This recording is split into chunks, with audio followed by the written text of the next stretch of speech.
नमस्कार, खबर समय जगत में आपका स्वागत है। मैं हर्षिता जौहरी। आई नजर डालते हैं देश प्रदेश से जुड़ी तमाम। भोपाल भारतीय जनता पार्टी के प्रदेश अध्यक्ष बीडी शर्मा ने प्रदेश भाजपा कार्यालय में एक प्रेस वार्ता को संबोधित करते हुए कहा कि कांग्रेस की कमलनाथ सरकार ने अपने 15 महीनों के कार्यकाल में चुनाव के समय जारी किए गए अपने वचन पत्र का एक भी वादा पूरा नहीं किया। अब 28 विधानसभाओं के चुनाव देखते हुए कमलनाथ एक और पूरक वचन पत्र ले आए हैं ताकि एक बार फिर से जनता की आंखों में धूल झोंकी जा सके। लेकिन प्रदेश की जनता संवेदनशील है और उसने कमलनाथ सरकार की 15 महीनों की कारगुजारियों को देखा है, इसलिए वह किसी भी तरह कांग्रेस और कमलनाथ की झांसे में आने वाली नहीं है। वहीं उन्होंने कहा कि कांग्रेस का यह वचन पत्र पार्टी के अंदरूनी हालत को प्रकट करता है। इसमें कोई घोषणा नहीं है। कमलनाथ के अलावा कोई दूसरा नेता इस वचन पत्र में कहीं नजर नहीं आता और ना ही किसी का जिक्र है। नया वचन पत्र जारी करते समय कमलनाथ जी ने 4 मिनट में 5 बार भारतीय जनता पार्टी और मुख्यमंत्री शिवराज सिंह चौहान को कोसा। इससे पता चलता है कि कांग्रेस और कमलनाथ हमारे मुख्यमंत्री चौहान और भारतीय जनता पार्टी से किस कदर भयभीत हैं। उन्होंने कहा कि कमलनाथ जी के पास अगर नए वचन पत्र में जनता को देने के लिए कोई वादा नहीं था तो कम से कम पुराने वचन पत्र के वादे पूरे ना करने के लिए जनता से माफी ही मांग लेनी चाहिए।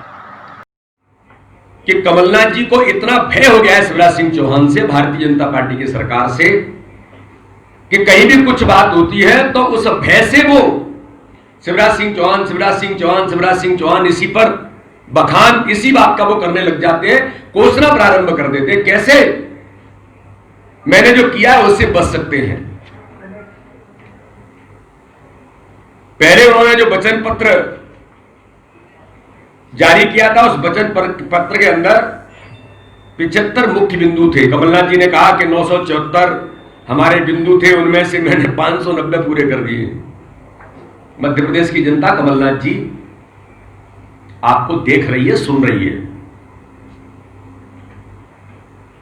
और आपकी भाषा में कहना चाहता हूं कि मध्य प्रदेश की जनता बहुत संवेदनशील है, बहुत जागरूक है। उसने 15 महीने के आपके वचन पत्र के उन वादों को 15 महीने में देखा है कि आपने क्या किया है।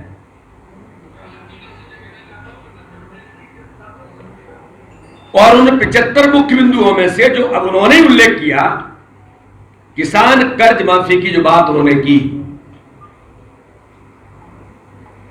इतना बड़ा झूठ जिसको मैं सफेद झूठ कहूं, जनता के सामने बोलना, ये एक और अपराध कमलनाथ जी फिर आप कर रहे हैं। आपने कर्ज माफी के दौरान जिन बातों का उल्लेख किया, मैं आपके सामने कुछ तथ्य रखना चाहता हूं आज। जो ऑफिशियल हमारे मीडिया के मित्र भी कभी कहते हैं कि ऑफिशियल पटल पर किसान कर्ज माफी के जो 26 लाख का पेन ड्राइव दिया, उस पेन ड्राइव के अंदर मित्रों में आप सबने ही सर्च किया है किसानों ने क्या कहा है। इतना बड़ा झूठ। 6000 करोड़ रुपए भी जो आया वो एनपीए बैंक का जमा किया, जिसने डिफाल्टर किसान उससे बाहर हो जाएं। 2 लाख तक के कर्जे माफ करने की आपने बात की, वो नहीं किया। आपने इतिश्री करने के लिए वो सूची से बैंकों से डिफाल्टर बाहर हो जाए, इसके लिए केवल आपने बैंकों को पैसा दिया, किसानों का कर्जा माफ नहीं किया है। और दुर्भाग्य मित्रों, में आपके सामने 2-3 उदाहरण रखना चाहता हूं। मुझे कल किसान मिले, मैं सावेरी की कल सभा में गया था। मेरे पास 3 किसानों ने आकर के कहा, धर्मेंद्र, मांगीलाल जी गोरा, ये महू के किसान हैं, इन्होंने मुझे बताया कि ये जो सर्टिफिकेट है 51,090 रुपए का इनका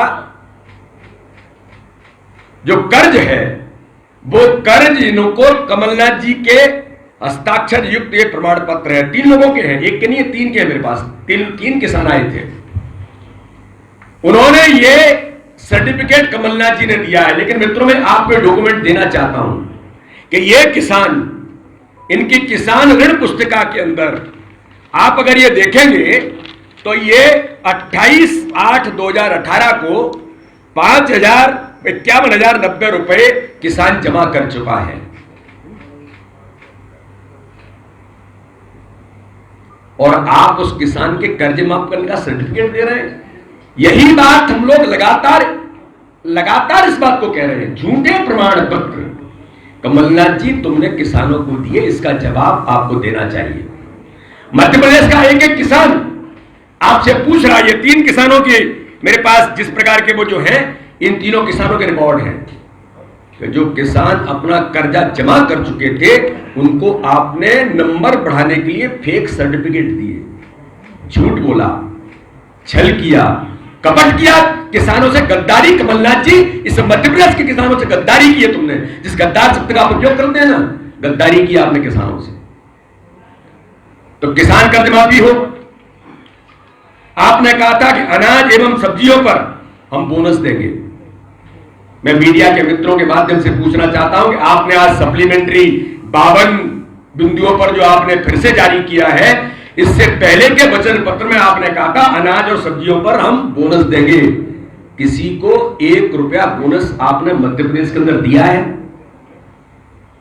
आपने कहा कि किसानों को दूध पर 5 रुपए प्रति लीटर हम बोनस देंगे।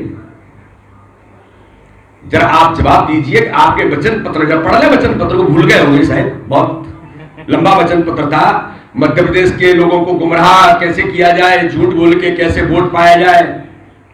तब भी मध्य प्रदेश की जनता ने फिर भी वोट हमको ज्यादा दिया था। तकनीकी तौर पर 3-4 सीटों से गलती से इस देश का दूसरे नंबर का उद्योगपति इस प्रदेश का मुख्यमंत्री बन गया था। तैयारी कैसे करें? तो इंदौर के अंदर भी जो बैठक थी उसमें प्रशासनिक अधिकारियों के साथ एक लाइन कमलनाथ जी ने कोरोना के संकट से निपटने की तैयारी की बात नहीं की। मैं बहुत प्रूफ के साथ कह रहा हूं।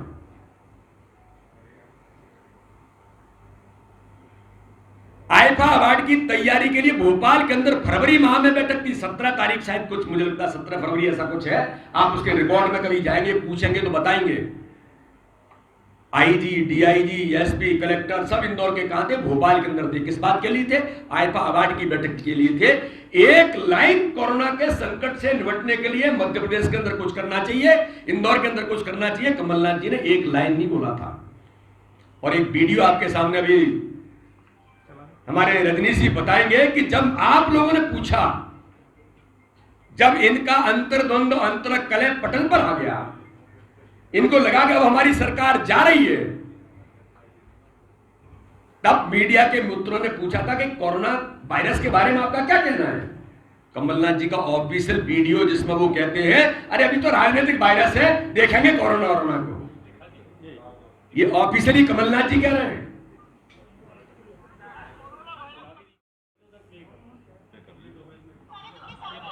भेज देंगे।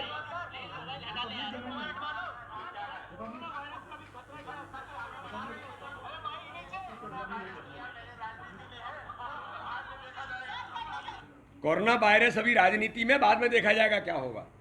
ये प्रदेश का जिम्मेदार मुख्यमंत्री जो इस देश का इतना बड़ा राज्य है, क्यों उसको कोरोना से प्रभावित होने वाले लोगों की भी चिंता इसलिए नहीं है? वो तो इस देश का सबसे बड़ा उद्योगपति है,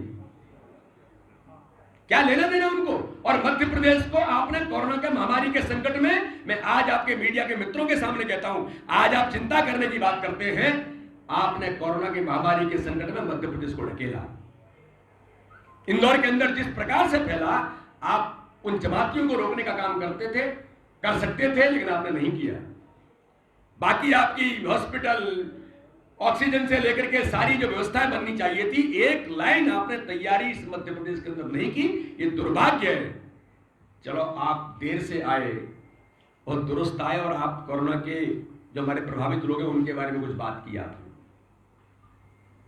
लेकिन भारतीय जनता पार्टी की सरकार उन सब लोगों के लिए, कोरोना वॉरियर्स के लिए, जो लगातार जी जान लगा करके मध्य प्रदेश के अंदर काम कर रहे हैं। भारतीय जनता पार्टी ने तो केवल सरकारी तौर पर नहीं, सरकार ने तो भूमिका निभाई, भारतीय जनता पार्टी के संगठन ने भी सामाजिक भूमिका का निर्वहन करने में जान जोखिम में डाल करके मध्य प्रदेश नहीं पूरे देश के अंदर काम किया। खबर समय जगत के लिए संवाददाता शक्ति Bharti, Bhopal. For latest news, subscribe to our channel and press the bell icon.